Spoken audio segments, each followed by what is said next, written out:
اعوذ باللہ من الشیطان الرجیم بسم اللہ الرحمن الرحیم رب اشرح لی صدری ویسر لی امری واحلل عقدۃ من لسانی یفقہوا قولی ربنا زدنا علما اللہم فقہنا فی الدین ربی یسر ولا تعسر وتمم بالخیر الہی آمین ثم آمین شکر الحمدللہ رب العالمین۔ السلام علیکم ورحمۃ اللہ وبرکاتہ۔ میں یاسمین علی اپنے یوٹیوب چینل فہم القرآن کے ساتھ آپ کی خدمت میں سلسلہ وار درس قرآن کو لے کر حاضر ہوئی ہوں، اور ہم طلاق کے بارے میں احکامات سمجھ رہے ہیں، اور وہی سلسلہ ابھی چل رہا ہے۔ سورہ البقرہ ہے، دوسرا سپارہ ہے، اور آیت نمبر 236 سے آج ہم شروع کریں گے انشاءاللہ تعالی العزیز۔ نحمدہ ونصلی علی رسول الکریم، اما بعد، فاعوذ باللہ من الشیطان الرجیم، بسم اللہ الرحمن الرحیم۔ شکر اور تعریف اللہ رب العزت کے لیے جس کی رحمت اور توفیق سے ہم یہاں تک پہنچے ہیں۔ ہزاروں درود اور کروڑوں سلام محمد مصطفیٰ صلی اللہ علیہ وآلہ وسلم کے نام، جن کی وجہ سے یہ قرآن اور یہ احکامات ہم تک پہنچے ہیں۔ تو انشاءاللہ تعالی آیت نمبر 236 سے شروعات کرنے جا رہے ہیں۔ لا جناح علیکم ان طلقتم النساء ما لم تمسوہن او تفرضوا لہن فریضہ۔ تم پر کچھ گناہ نہیں اگر تم اپنی عورتوں کو طلاق دے دو اس سے پہلے کہ ہاتھ لگانے کی نوبت آئے یا مہر مقرر کیا ہو۔ علی الموسع قدرہ وعلی المقتر قدرہ۔ اور اس صورت میں کچھ نہ کچھ دینا ضرور چاہیے۔ خوشحال آدمی اپنی قدرت کے مطابق اور غریب اپنی قدرت کے مطابق معروف طریقے سے دے۔ تو یہاں سے حق مہر کے احکامات شروع ہو رہے ہیں، اور عورتوں کے جذبات کی قدر کی گئی ہے کہ آج کل تو عام یہ رواج ہی طے پہ آ گیا ہے کہ پہلے سے نکاح کرتے ہیں، اور نکاح کے بعد جا کر پھر رخصتی ہوتی ہے۔ تو اس حالت میں کہ نکاح کیا ہوا تھا لیکن رخصتی نہیں ہو سکی اور کسی وجہ سے وہ رشتہ ٹوٹ گیا، تو اللہ رب العزت سمجھا رہے ہیں کہ ہاتھ لگانے سے پہلے اگر تم اپنی عورتوں کو طلاق دے دو تو اس میں اگرچہ تم پر کوئی گناہ نہیں ہے،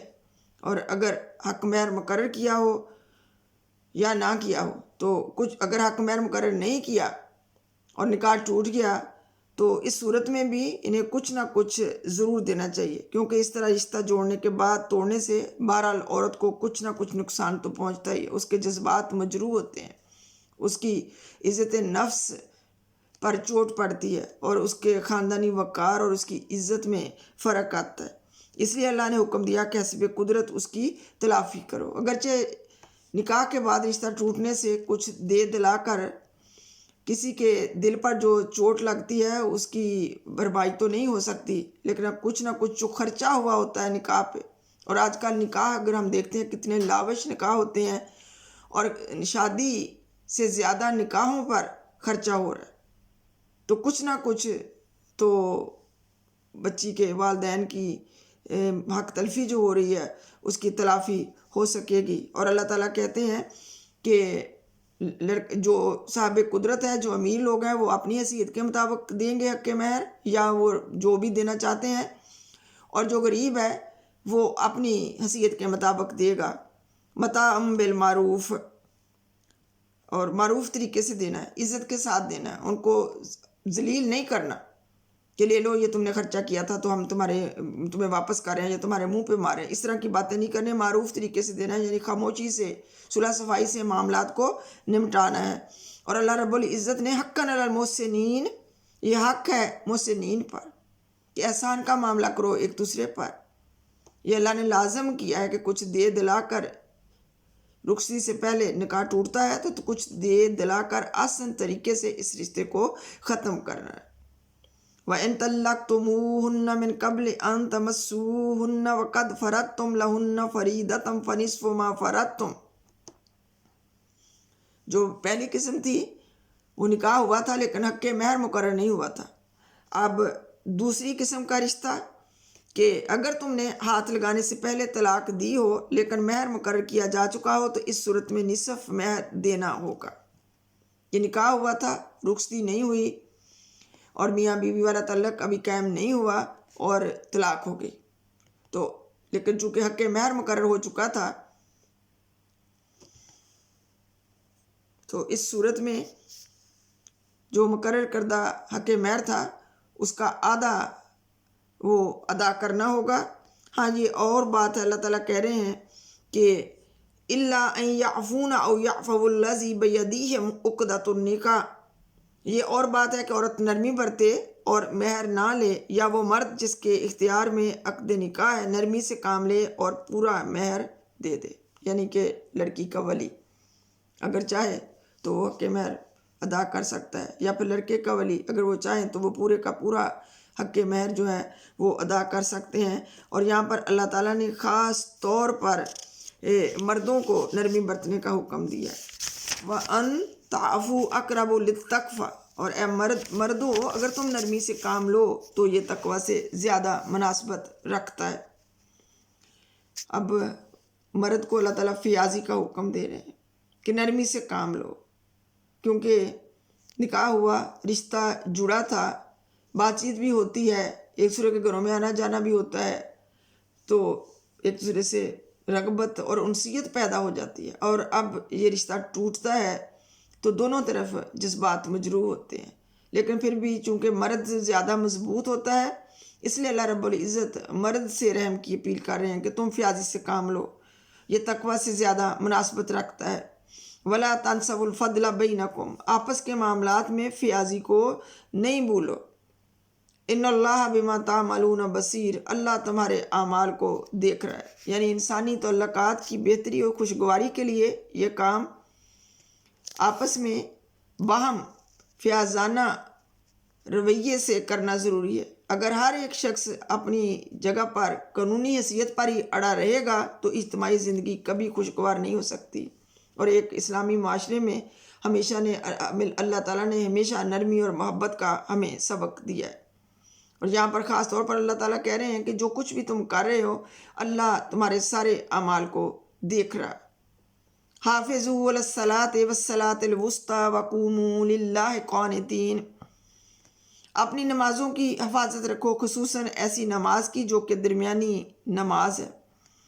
وقوموا للہ قانتین، اور اللہ کے آگے اس طرح کھڑے رہو جیسے کہ فرمان بردار غلام کھڑے ہوتے ہیں۔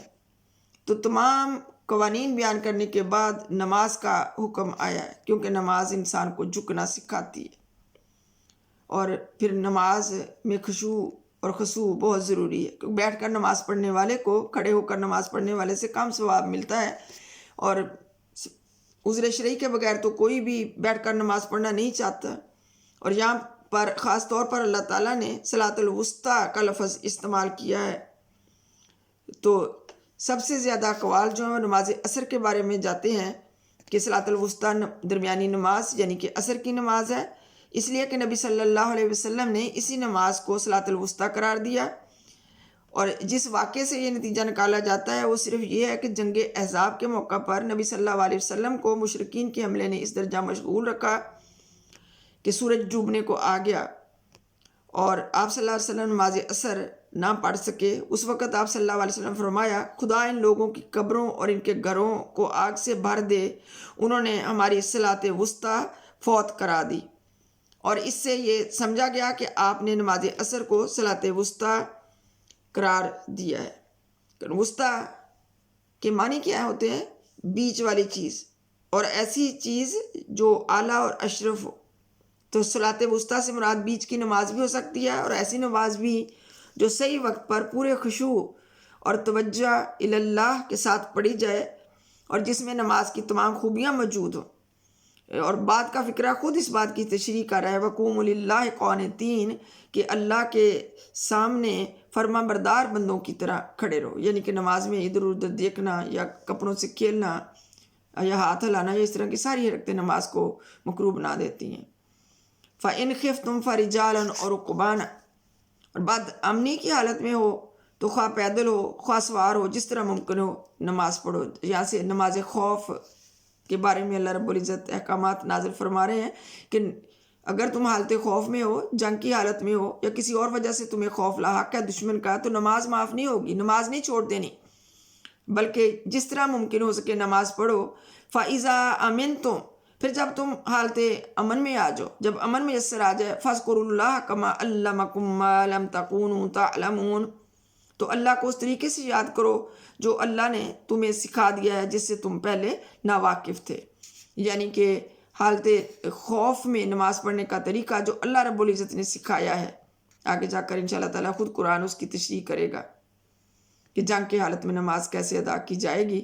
تو پھر جب حالت امن میں آ جاؤ تو اس طریقے سے نماز ادا کرنی ہے، وہ طریقہ جو اللہ رب العزت نے تمہیں سکھایا، اور پہلے ہم نہیں جانتے تھے کہ نماز کیسے ادا کی جائے گی۔ والذین یتوفون منکم ویذرون ازواجا، اور اب یہاں سے ایک نیا حکم شروع ہو رہا ہے کہ تم میں سے جو لوگ وفات پائیں اور پیچھے بیویاں چھوڑ رہے ہوں، ان کو کیا چاہیے؟ وصیۃ لازواجہم متاعا الی الحول غیر اخراج، کہ وہ وصیت کر جائیں کہ 1 سال تک ان کی بیویوں کو ان کے مرنے کے بعد نہ نفقہ دیا جائے اور وہ گھر سے نکالی نہ جائیں۔ فَإِنْ خَرَجْنَا، پھر اگر وہ خود گھر سے چلی جائیں، فَلَا جُنَاحَ عَلَيْكُمْ، تو تم پر کوئی گناہ نہیں، فِيمَا فَعَلْنَ فِي أَنفُسِهِنَّ مِن مَّعْرُوفٍ، کہ اس کی ذمہ داری تم پر نہیں ہے کہ وہ اپنی ذات کے لیے معروف طریقے سے جو کچھ بھی کریں، تم اس ذمہ داری سے بری الذمہ ہو۔ واللہ عزیز حکیم، اللہ حکیم ہے اور دانا ہے۔ بار بار اللہ رب العزت قربان جائیں عورتوں کے حقوق کی حفاظت فرما رہے ہیں۔ یہ وصیت کے احکامات ہیں جو بعد میں منسوخ کر دیے گئے تھے۔ یہ آیت بعد میں منسوخ ہوگی جب اللہ رب العزت نے سورہ النساء میں پورا قانون وراثت ہمیں دے دیا اور بتا دیا کہ جب شوہر فوت ہو جائے تو بیوی کو وراثت میں کون سا حصہ ملے گا۔ انشاءاللہ جب وہاں پہنچیں گے تو اس کی تفصیل میں جائیں گے۔ اور پھر اللہ رب العزت فرما رہے ہیں وَلِلْمُطَلَّقَاتِ مَتَاعٌ بِالْمَعْرُوفِ حَقًّا عَلَى الْمُتَّقِينَ، اسی طرح جن عورتوں کو طلاق دی گئی ہو انہیں بھی مناسب طور پر کچھ نہ کچھ دے کر رخصت کیا جائے، یہ حق ہے متقی لوگوں پر۔ پہلے اس بات کی وضاحت ہو چکی ہے، دوبارہ سے اللہ رب العزت اس کی توضیح فرما رہے ہیں پکا کرنے کے لیے۔ لازم ہے کہ جس عورت کو طلاق دی جائے اس کے جذبات کا خیال رکھا جائے اور اسے کچھ دے دلا کر رخصت کیا جائے۔ یہ نہیں کہ جو اس کے ماں باپ نے بھی دیا ہے وہ بھی اس سے چھین لو اور ننگے پاؤں، سر پہ بعض دفعہ دوپٹہ بھی نہیں ہوتا اور جا کے سڑکوں پہ کھڑا کر کے آ جاتے ہیں ماں باپ کے گھر کے دروازوں پر۔ یہ طریقہ بالکل غلط ہے۔ پھر خود کو متقی نہیں کہہ سکتے ہو کہ ہم بڑے نیک اور پرہیزگار لوگ ہیں اور ہم نے اتنے حج اور اتنے عمرے کر رکھے ہیں اور ہم تہجد گزار بھی ہیں، پھر ساری عبادات ایک طرف اور اللہ کا حکم ایک طرف۔ كَذَلِكَ يُبَيِّنُ اللَّهُ لَكُمْ آيَاتِهِ، اس طرح اللہ رب العزت اپنے احکامات تمہیں صاف صاف بتا رہے ہیں۔ لَعَلَّكُمْ تَعْقِلُونَ، امید ہے کہ تم لوگ سمجھ بوجھ سے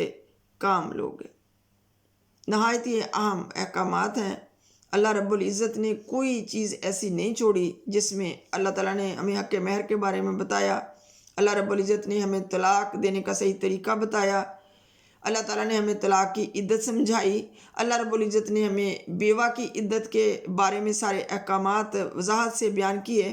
اللہ رب العزت نے حاملہ کی عدت کے بارے میں ہمیں واضح طور پر سارا کچھ سمجھایا، اور بار بار عورتوں کے جذبات کی قدر کی گئی۔ اور یہاں پر یہ بات بھی قابل غور ہے کہ اگر نکاح ہوتا ہے اور رخصتی سے پہلے وہ رشتہ ٹوٹ جاتا ہے تو وہ رشتہ کیسے ختم کرنا ہے، اس کے احکامات آج ہم نے سمجھے کہ اگر نکاح ہوا تھا لیکن حق مہر مقرر نہیں ہوا تھا اور میاں بیوی والا تعلق بھی قائم نہیں ہوا تھا تو پھر بھی مرد فیاضی سے کام لے اور اس عورت کو کچھ دے دلا کر رخصت کرے معروف طریقے سے۔ الزامات نہیں لگا سکتے ایک دوسرے پر، اب جو وہ ہونا تھا ہو چکا، رشتہ ٹوٹ چکا، اب آسان طریقے سے اس رشتے کو ختم کرو، ایک دوسرے کے جذبات کی قدر کرو اور کچھ دے دلا کر اس رشتے کو توڑو۔ لیکن اگر نکاح ہوا تھا اور حق مہر بھی مقرر ہوا تھا لیکن رخصتی سے پہلے وہ نکاح ٹوٹ جاتا ہے تو پھر جو حق مہر مقرر ہوا تھا، نکاح نامے میں لکھا جا چکا تھا، اس کا آدھا ادا کرنا پڑے گا۔ ہاں یہ اور بات ہے کہ وہ لڑکی جو ہے وہ خود حق مہر معاف کر دے یا لڑکی کا جو ولی ہے وہ معاف کر دے، لیکن یہاں پر پھر سے اللہ رب العزت نے مرد کو فیاضی کی طرف جھکنے کا حکم دیا کہ تم فیاضی سے کام لو، اور حق مہر جو اس کا بنتا ہے وہ اس کو دے دلا کر معروف طریقے سے عزت کے ساتھ اس رشتے کو ختم کرو۔ اللہ کرے کہ یہ باتیں ہماری سمجھ میں آ جائیں، کیونکہ ہمارے معاشرے کا المیہ یہ ہے کہ نہ ہی کوئی طلاق اللہ کے حکم کے مطابق ہو رہی ہے، نہ ہی ہم یہ سمجھتے ہیں کہ طلاق کے بعد دوران عدت میں ہمیں کیا کرنا ہے، اللہ کیا ہمیں سمجھا رہے ہیں، اور نہ ہی ہمیں یہ پتہ ہے کہ یہ جو ہم نے ایک فیشن بنایا ہے کہ نکاح پہلے سے کرتے ہیں اور پھر نکاح ٹوٹ جاتے ہیں، رخصتیاں نہیں ہوتی ہیں، تو وہ معاملات ہم نے آپس میں کیسے طے کرنے ہیں۔ اللہ تعالی ہم سب پر رحم فرمائے اور ہم سب پر اللہم اغفر لنا وارحمنا انت مولانا فانصرنا علی القوم الکافرین، آمین۔ صدق اللہ العظیم وبلغنا رسول النبی الکریم والشاہدین مع الشاکرین والحمد للہ رب العالمین۔ شکر الحمد للہ رب العالمین۔ امید ہے کہ آپ کو یہ ویڈیو پسند آئے گی، پسند آئے تو اسے لائک کر دیجئے اور شیئر بھی کر دیجئے۔ پہلے بھی میں نے آپ سے یہ اپیل کی تھی کہ ان کو زیادہ سے زیادہ شیئر کرنے کا مقصد یہ ہے کہ یہ پیغام زیادہ سے زیادہ لوگوں تک پہنچے، اور تبلیغ دین میں یہ آپ کا حصہ ہوگا، اور اللہ تعالی ہم سب کو توفیق دے کہ ہم جس قدر اپنا حصہ ڈال سکتے ہیں اس کام میں اپنا حصہ ڈال دیں، کیونکہ اللہ رب العزت نے ہمیں بار بار توجہ دلائی کہ ففروا الی اللہ، ادھر ادھر بھاگے پھر رہے ہو، اللہ کی طرف دوڑ کے آؤ، اللہ کی طرف بھاگو تاکہ اللہ ہمیں سمیٹ لے۔ اللہ تعالیٰ آپ کا اور میرا حامی و ناصر ہو۔